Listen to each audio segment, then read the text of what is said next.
I see by your eagerness, and wonder and hope by which your eyes express, my friend, that you expect to be informed of the secret with which I am acquainted. That cannot be. Listen patiently until the end of my story, and you will easily perceive why I am reserved upon that subject. I will not lead you on, unguarded and ardent as I then was, to your destruction and infallible misery. Learn from me, if not by my precepts, or at least by my example, how dangerous is the acquirement of knowledge, and how much happier that man is who believes his native town to be the world, than he who aspires to become greater than his nature will allow.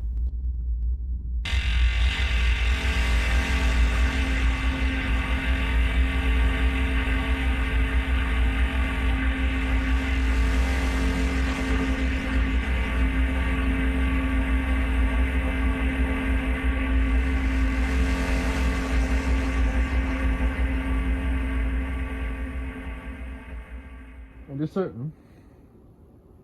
Henry, I'm more certain about this than anything I've ever done in my life. I've already said my goodbyes to Elizabeth and the rest of the family. I'm ready. You have yet to tell me what you're doing. You'll see soon enough, my dearest friend. I wish you a safe trip, Clerval. And if something goes wrong, you can't let it burden you. I'm well aware of how much this drives you, how much you strive to create a legacy, to create something. Clerval, I can make no promises but this one. I'm going to do it, no matter what it takes. I will not fail. I will change the world.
What have I done?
My dearest Frankenstein, how glad I am to see you.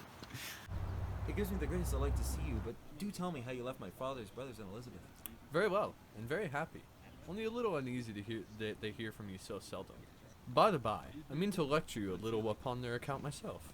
But, my dear Frankenstein, have you not yet remarked at how ill you appear, and how you seem as if you have not rested in several nights? Well, you would have guessed right.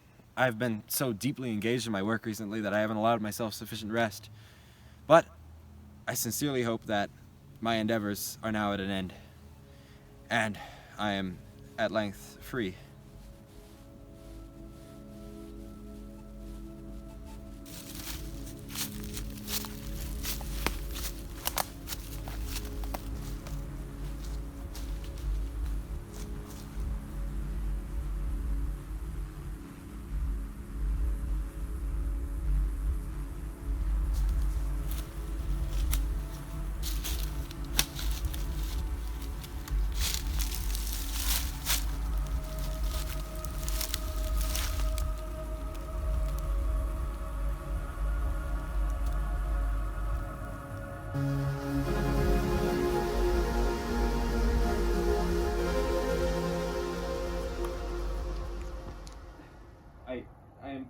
you to wait for just a moment.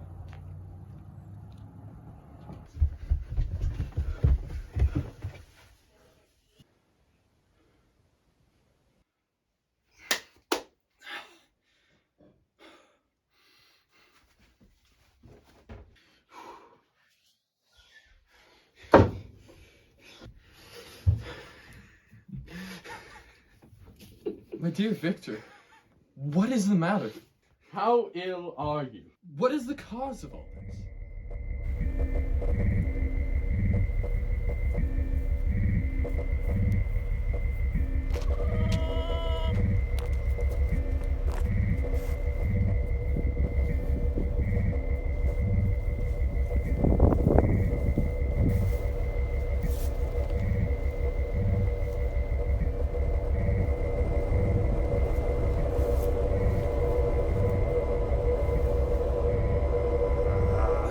Dearest Clerval, how very good you are to me.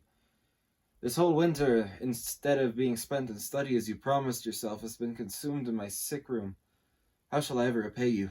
You'll repay me entirely by getting well as fast as you can.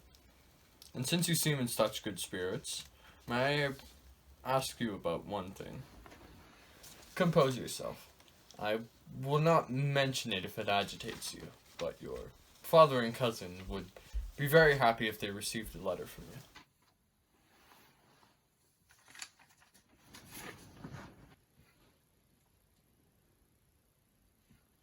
Little William's growing up, has he? I shall write back to them immediately.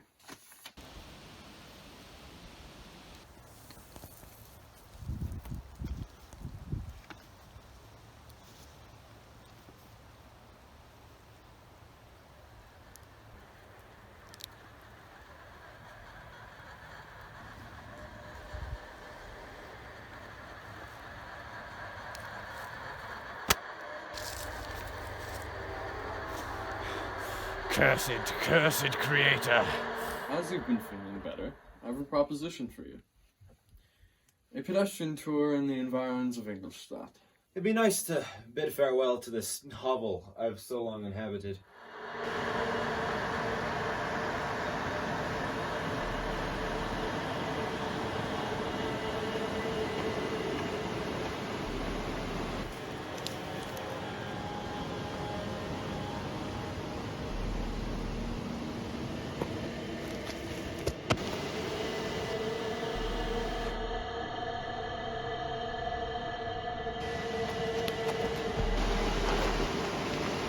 Hey, stay back!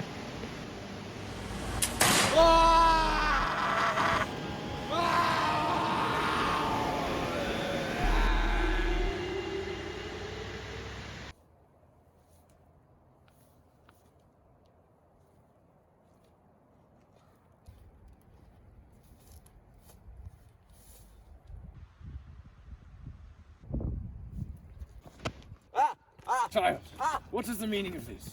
I don't intend to hurt you. Please, listen to me. Let go, monster!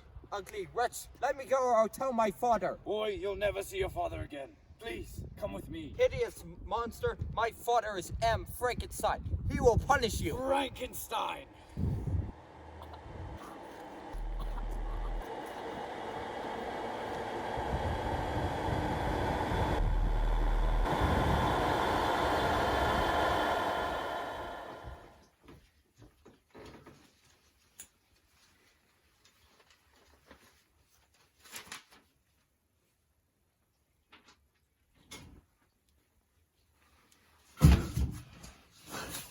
My dear Frankenstein, what is the matter? Are we to always be so unhappy?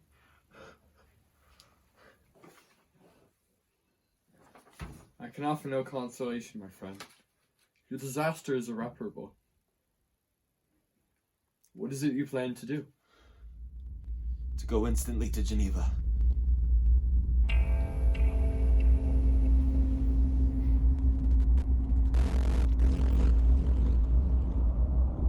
William, thy angel, this is thy funeral, this thy dirge.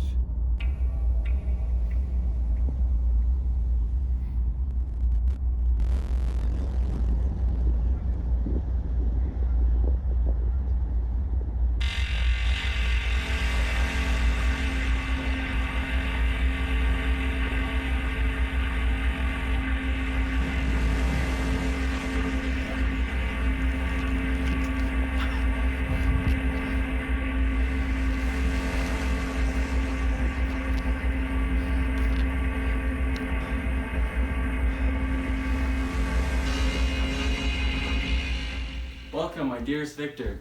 Oh, I wish you could have come 3 months ago to find us all joyous and delighted. But now you've come to share misery which nothing can alleviate. Elizabeth most of all requires consolation. She blamed herself of having caused the death of my brother, which made her very wretched.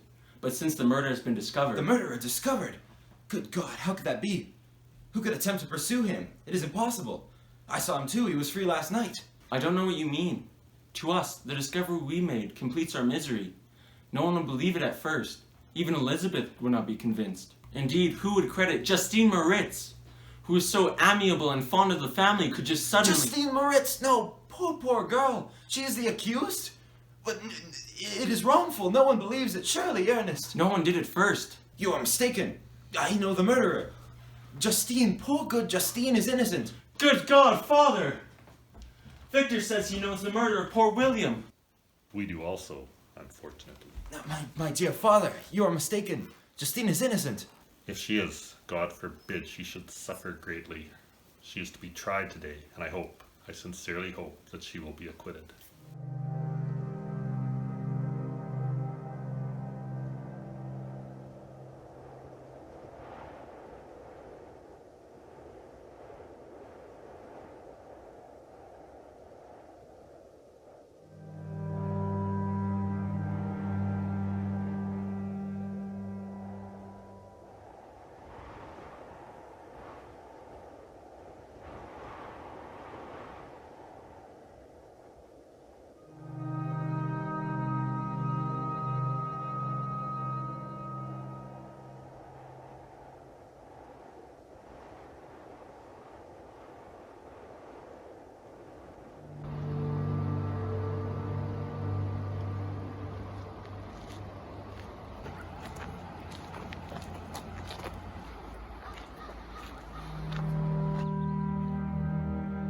Wandering spirits, if ye indeed wander, allow me this faint happiness, or take me as your companion away from the joys of life.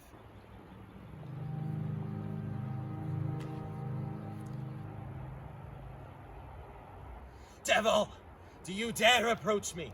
And do you not fear the fierce vengeance of my arm wreaked on your miserable head? I expected this reception. All men hate the wretched. How then must I be hated? Who am miserable beyond all living things, yet you, my creator, detest and spurn me. You purpose to kill me. Abhorred monster, the torches of hell are too mild a vengeance for thy crimes. Be calm! I entreat you to hear me, before you give vent to your hatred on my devoted head. Have I not suffered enough? You seek to increase my misery. Life, although it may be only an accumulation of anguish, it is dear to me, and I will defend it. Remember that I am thy creature. I ought to be thy Adam, but I am rather a fallen angel. I see bliss, from which I alone am irrevocably excluded. I was benevolent and good. Misery made me a fiend. Make me happy, and I shall again be virtuous. Begone! I will not hear thee. There can be no community between the two of us. We are enemies. How can I move thee? Will no interest cause thee to turn a favorable eye upon thy creature, who implores thy goodness and compassion? Believe me, Frankenstein, I was benevolent. My soul glowed with love and humanity, but am I not alone? Miserably alone.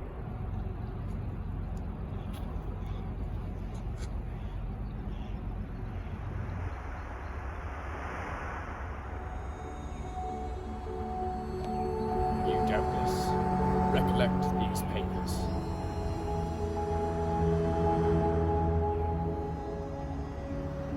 Here